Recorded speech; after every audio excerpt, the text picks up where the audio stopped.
How you doing? I'm How you good. doing, Nice Papa? to see you guys. Thank you very much, and thanks for Yeah. showing us around. Sure.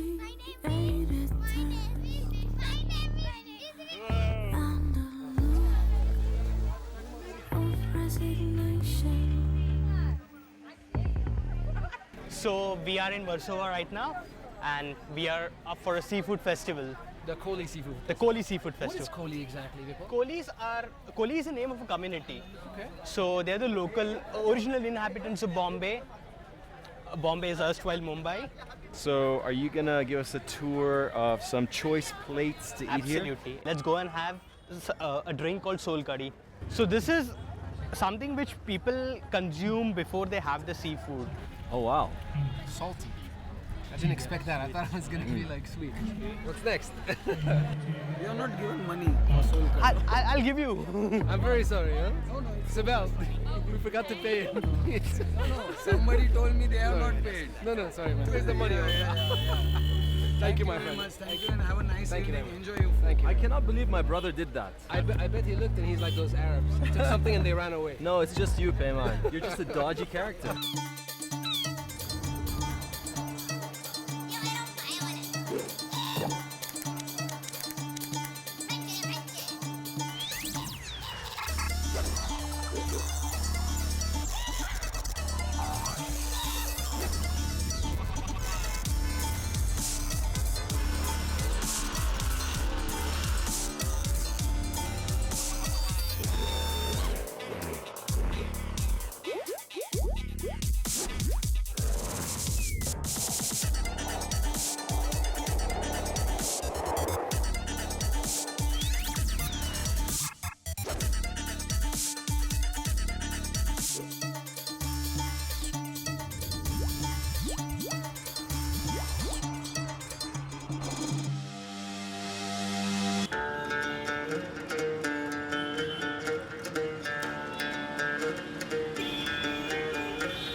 When it comes to getting from A to B, we like to think we're pretty well versed.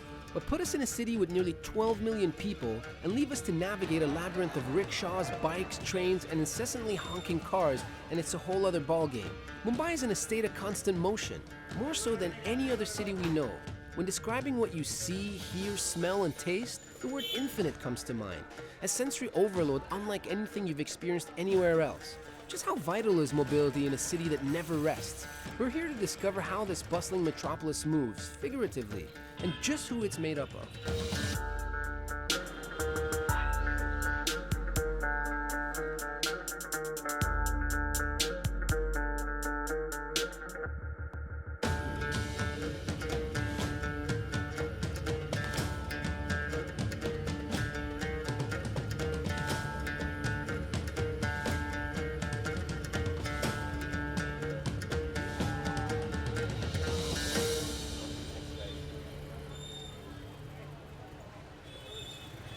Nearly 90% of Mumbai's commuter population uses public transportation, and the city's extensive suburban railway network continues to be a popular choice for Mumbaikers on the move. Cyrus Darwala is the author and illustrator of I Take This Train Too, a book profiling the many characters one might encounter on their daily commute in Mumbai. Inspired by his journeying urban counterparts, Cyrus shows us just how to see the trees from the forest amidst the commotion that is the Mumbai suburban railway.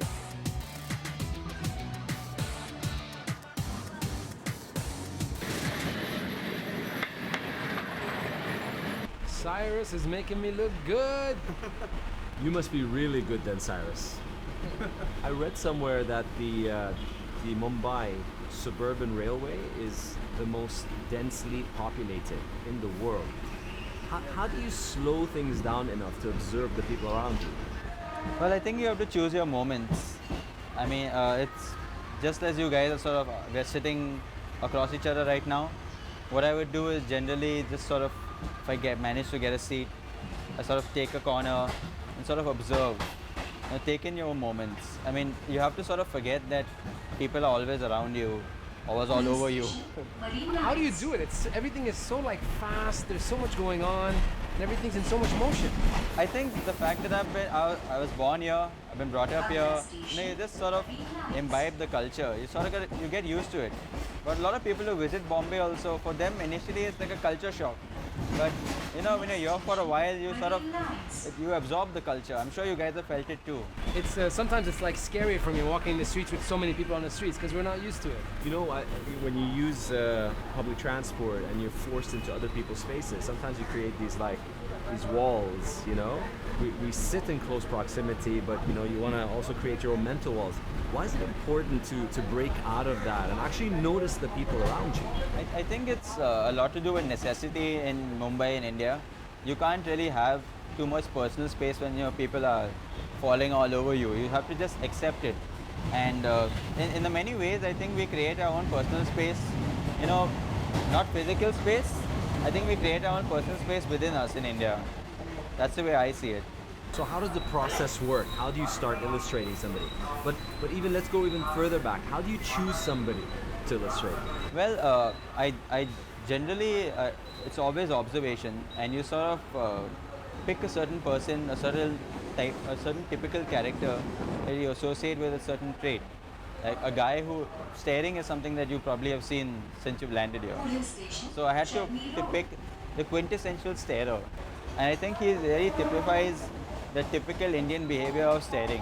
I think that those bug eyes that I captured, I think was just about perfect.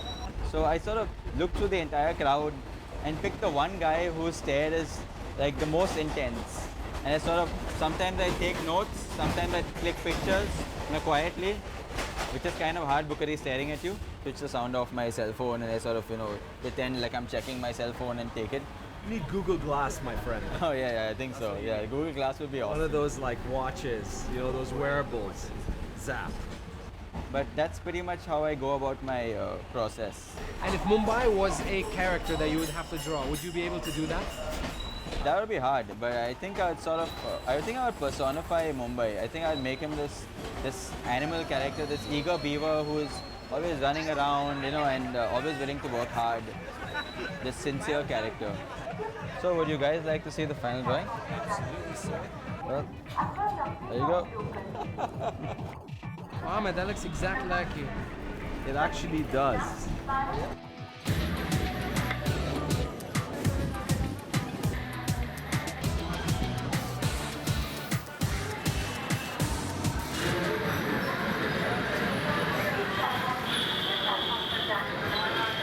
Life in Mumbai is no laughing matter unless you're Aditi Mittal.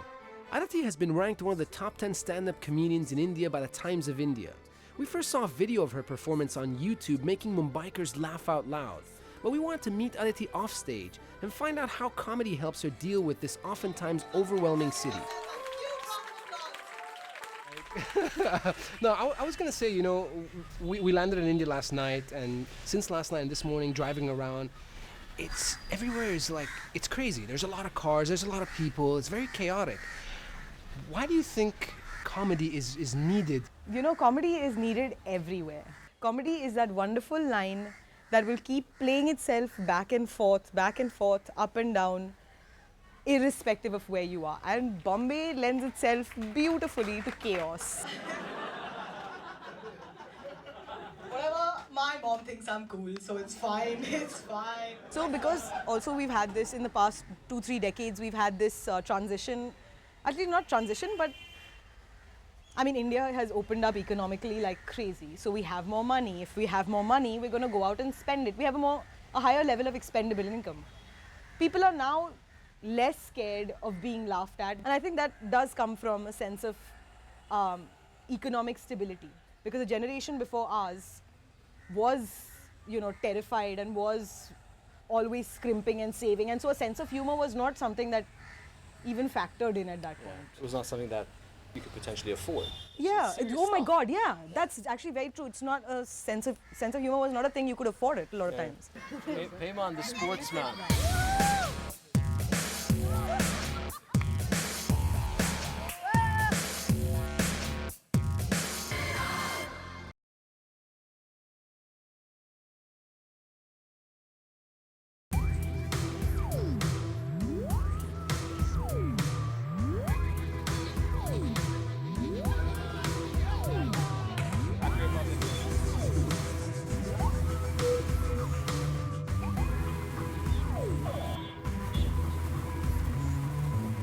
So Atul, have you eaten pan here? Yes, I have. And is this one of the good places? It's a good places, like while walking down the street, people do stop here and eat the pan. And it's What quite makes it like a good place? Same question. It's basically, like while it's not right in the center of the market, there's no market here, as you can see, it's a main road, and while walking down the street, people are getting a good pan as a sweetener to their mouth, so they halt and eat there. So I guess this is another plus for being. We just walked a few steps away from the Intercontinental Hotel. Yep. And getting a good pan. I couldn't believe it's like right next door. You never know, you might find the best things right just to jump away. Classic. Atul, show us how to do it. work? All right, Mohammed, your turn. So what do? You just chew it? Yeah. You just chew it? Do you keep it like on one side?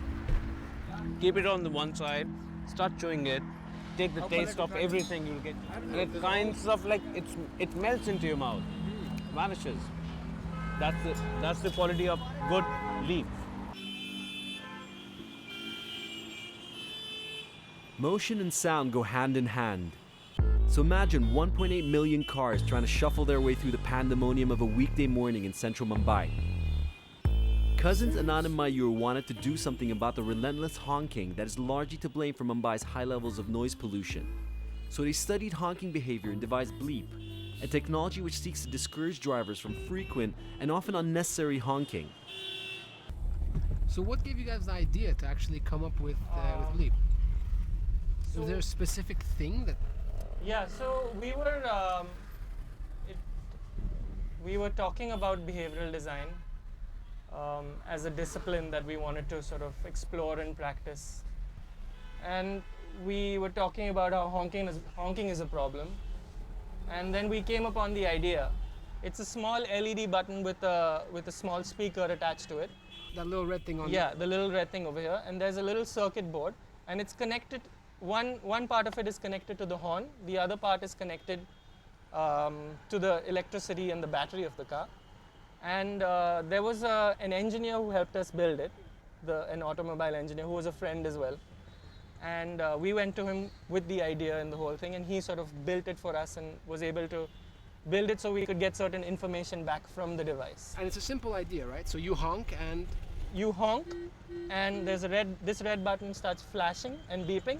So eventually what happens is that you do want to put that off because the sound does get into your space. And in that process, Yeah. you capture a lot of data as well. Yeah, so we captured, the data we captured is the honking data. So in the control part of our experiment, we got honking data when the device was off. So they drove from place A to place B with the device off, but we knew how much they honked and how many kilometers they drove.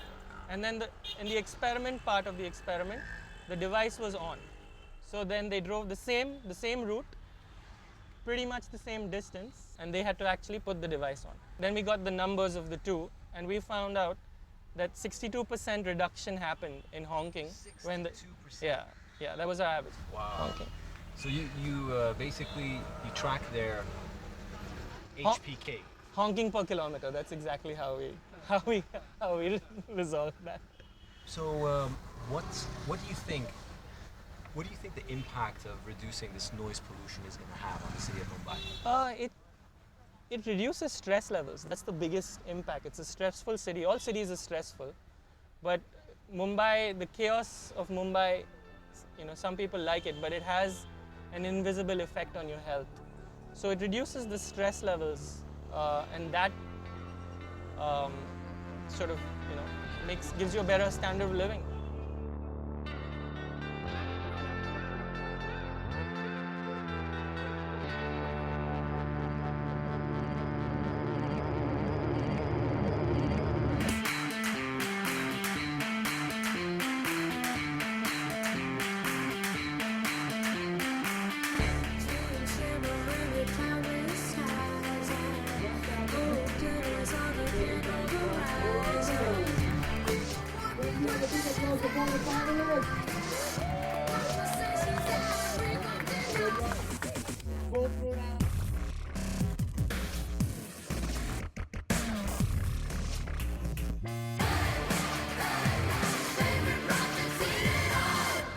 But how would you describe the Hive? What goes on here?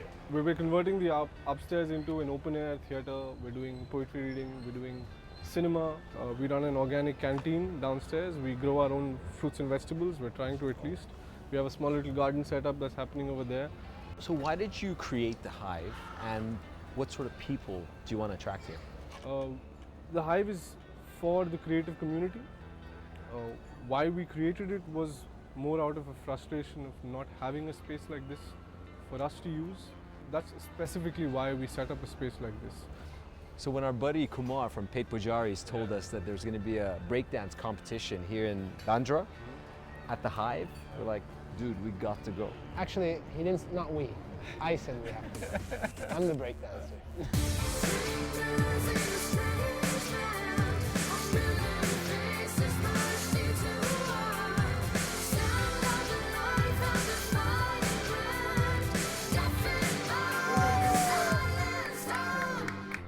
One of those B-boys handshakes. Oh, man, thanks for having me. Dude, where are you pulling out this stuff, man? He's been watching a lot of YouTube. Thanks, man.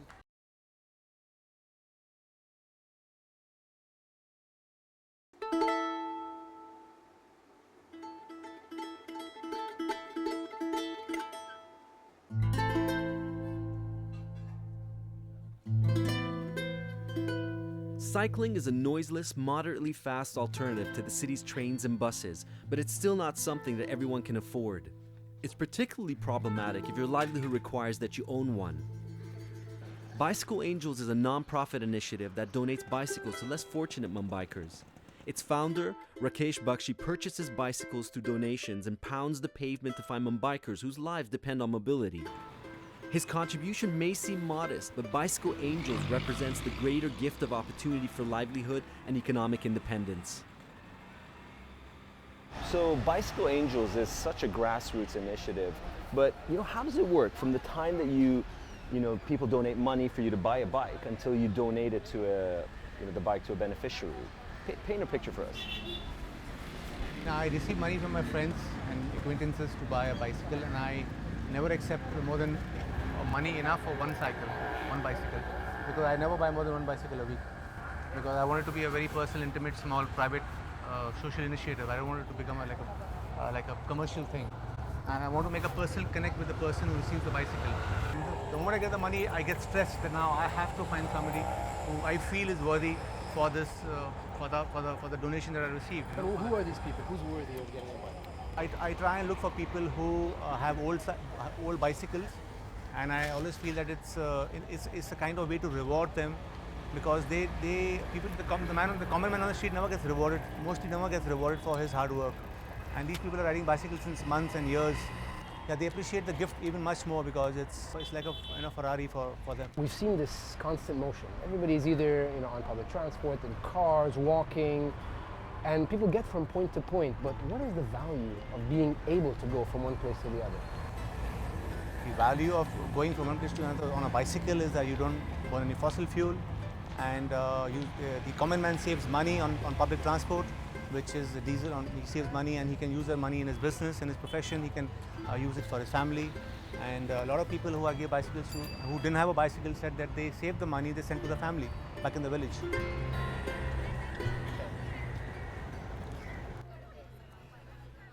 Rakesh, the florist that we met earlier, what's the story behind how you gave him the bike? So I was just looking around, and I saw this guy sitting on the street and making a bouquet of flowers. And I realized that I have money lying with me to buy a bicycle. So I said, why not him? I mean, he's just down my street. And so I just called out to him and I asked him that, I can see that you have an old bike, and would you like it if I buy you a new bike? So he said, but what will you do with the new bike? I mean, why your new bike to me? I said, because old bicycles are not available in the market, and the ones that are available are stolen, and I don't want to buy a stolen bicycle. So the only way I can buy a used bicycle and give it to somebody who doesn't have a bike is by giving you a new cycle. So in a way, even you are going to be doing some kind of charity, so that helps somebody else. So he liked that his old bike will be of use to somebody who doesn't have a bike, and that's when he said, okay. I mean, he saves, if he goes on a bicycle to buy his flowers, he saves the rickshaw fare, taxi fare, and that amounts to about, I would say, about $10 a day. That's a lot of money over here in India.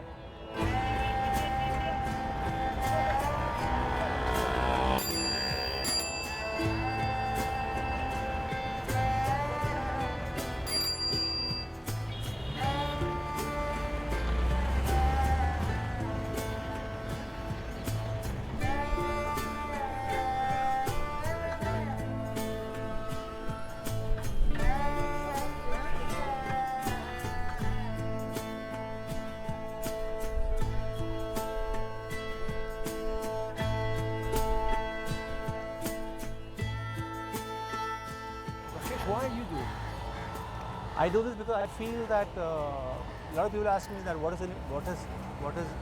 in it for you. There's nothing in it for me. There's something in it for them. And I ride for fun, and I ride for cardio, I ride for freedom, for the sense of flight which you've experienced riding this bike. And they ride for a livelihood, you know. I can stop riding, it doesn't make a difference. If he stops riding, he doesn't feed his child. And how does that make you feel when you actually give a bike to someone? It makes you feel as good as it makes him feel. I feel what he feels. I don't feel anything except when he feels something. When he feels something, I experience the same feeling within me.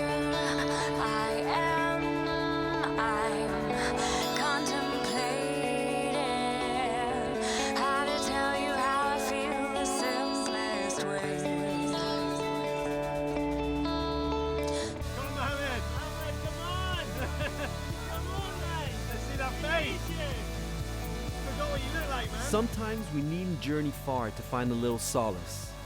Sometimes the peace we seek is served in a cup of tea, on a plate of food, in the chorus of a familiar song, in the contributions we make to our community, or in the deliberate lines we sketch on our notepads. For that brief moment, our thoughts settle and our body descends and we are renewed. It's amazing how chaos teaches us about tranquility, war about peace, and poverty about abundance. In a state of constant motion, the Mumbaikars we met taught us about the importance of stillness, that it can be found in the most unlikely of places, that it can be found in the moments that we allow for ourselves. He's got turbo boosters on that. Get back to the gym, man. I'm not really tired. I'm just very happy.